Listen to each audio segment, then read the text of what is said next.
تمہیں کیا ہو گیا؟ سیاسی عسکری کلچرل تسلط کو قبول کرنا حرام ہے، گناہ ہے۔ السلام علیکم ورحمۃ اللہ وبرکاتہ۔ اعوذ باللہ من الشیطان الرجیم، بسم اللہ الرحمن الرحیم۔ ربنا افرغ علینا صبرا وثبت اقدامنا وانصرنا علی القوم الکافرین۔ شکریہ آپ کا، صدر صاحب کا شکریہ کہ اس طرح کا ایک اجلاس بلایا، آل پارٹیز کانفرنس بلائی ایک انتہائی سلگتے ہوئے موضوع پر۔ یہاں بہت زیادہ باتیں ہوئی ہیں، میں ترتیب کے ساتھ چاہوں گا کہ تکرار نہ کروں اور اپنی بات کم وقت میں ختم کروں۔ اس میں کوئی شک نہیں ہے کہ اسرائیل ایک اللیجیٹیمیٹ اللیگل ریاست ہے۔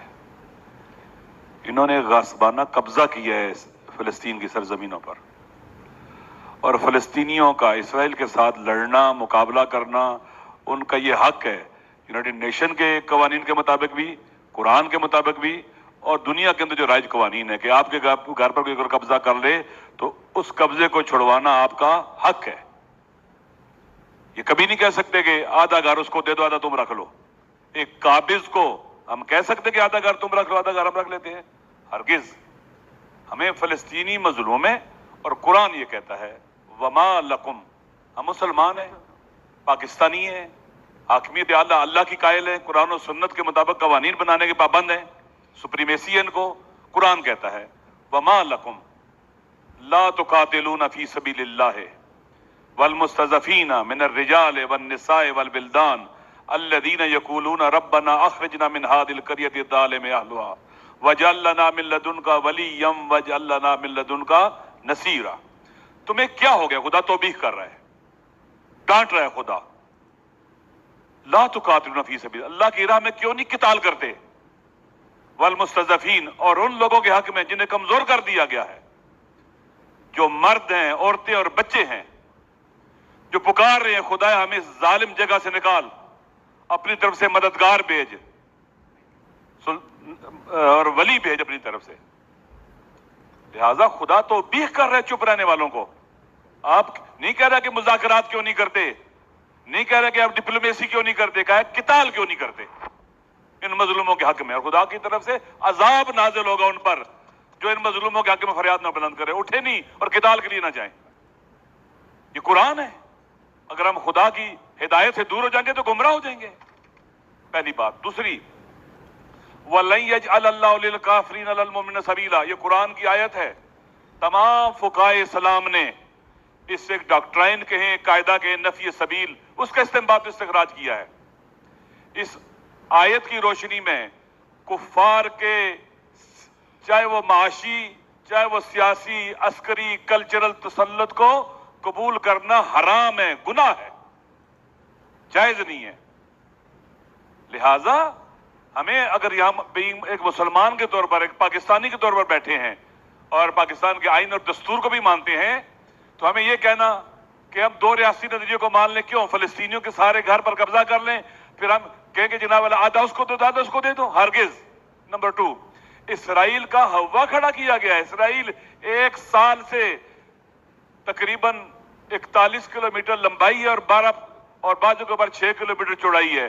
یہ ہے غزہ۔ غزہ میں ریزسٹنس کو ختم نہیں کر سکا، جتنا مار سکتا تھا مارا اس نے۔ ان کی استقامت، ان کی مقاومت خود خدا۔ یہ جناب علامہ ناصر عباس صاحب نے وہ جو اس وقت کے حکمران ہیں، جن میں صدر مملکت اور وزیر اعظم وہاں پہ موجود ہیں، پھر یہ پارٹیوں کے بڑے سربراہ وہاں پہ موجود تھے، ان کو یہ جو اللہ کا حکم جہاد کے حوالے سے، قتال کے حوالے سے بتایا، مظلوم کی حمایت کرنے کے حوالے سے بتایا، اس میں کسی کمپرومائز کی یا نیگوسیشن کی یا کسی مذاکرات کی گنجائش نہیں ہے۔ اللہ تعالیٰ کا حکم ہے کہ عورتوں بچوں پر ظلم ڈھانے والوں لوگوں کے خلاف قتال کیوں نہیں کرتے، کیونکہ ان کا قتل عام کیوں نہیں کرتے، کیونکہ اسرائیل نے ناجائز قابض کی حیثیت سے اپنی طاقت کے زور پہ وہ چھوٹی سی ایک ننھی سی مملکت، وہاں پہ جو غزہ کا وہ محصور علاقہ جہاں پہ 40-45 ہزار لوگوں کو، بے گناہ لوگوں کو قتل و غارت کر کے ظلم کا بازار گرم کر رکھا ہے، تو اسلامی اور ڈیموکریٹک اسلامک پاکستان جو کہ ایک ایٹامک کنٹری بھی ہے، ان کے حکمرانوں کو جب یہ میسج سنایا تو ان کی تو پہلے سے بھی زیادہ حالت خراب ہو گئی، اور ان کے چہرے بتا رہے تھے، باڈی لینگویج بتا رہی تھی کہ وہ کتنے خوف زدہ ہے۔ اسی میٹنگ میں یہ جو غزہ کے سلسلے میں ہو رہی تھی، اس میں اس سے پہلے وزیر اعظم کی حیثیت سے شہباز شریف نے جو تقریر کی، اور وہ بات جو جب کی کہ میں خائف تھا کہ کہیں وہ نتن یاہو میرے سامنے نہ آ جائے، مجھے اس سے ہاتھ نہ ملانا پڑے، نہیں، یہاں پہ ایبسولوٹلی ناٹ کہنا ہے، جس طریقے سے قیدی نمبر 804 نے جیل میں جو پڑا ہے وہ کہتا تھا۔ لیکن خوف زدہ اتنے ہیں کیونکہ ان کے سارے سٹیک، ان کے تمام مفادات پاکستان کے بجائے انہیں ممالک کے ساتھ ہے، اور کتنے خوف زدہ ہے۔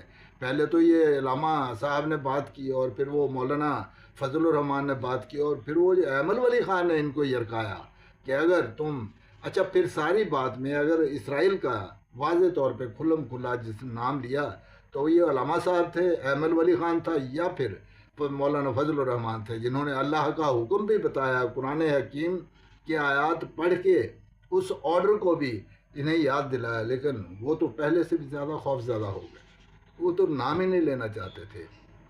وہ جناب وہاں پہ نواز شریف نے تقریر کی تو وہ ایسے بار بار وہ غرانے جیسی آوازیں نکل رہی تھیں اور عجیب کیفیت ہو رہی تھی۔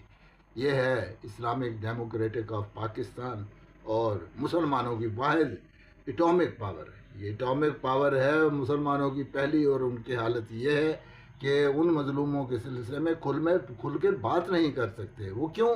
پچھلے 40-45 سال سے جو انہوں نے حشر نشر کیا اکانومی کا اس ملک کا، اس کی وجہ سے، اور پھر یہ کہ اب جب جس کا کام اسی کو ساجے نہیں ہوگا، جب انما الاعمال بالنیات کی بنیاد پہ اعمال نہیں ہوں گے، جب نہی عن المنکر کا سبق نہیں دہرایا جائے گا، جب اس سبق کو یاد نہیں کیا جائے گا کہ امر بالمعروف و نہی عن المنکر، اس اصول کو نہیں اپنایا جائے گا، تو حالت جو آج حکمرانوں نے پاکستان کی کر دی ہے، یہی حالت رہے گی، اس میں سدھرنے کی گنجائش بالکل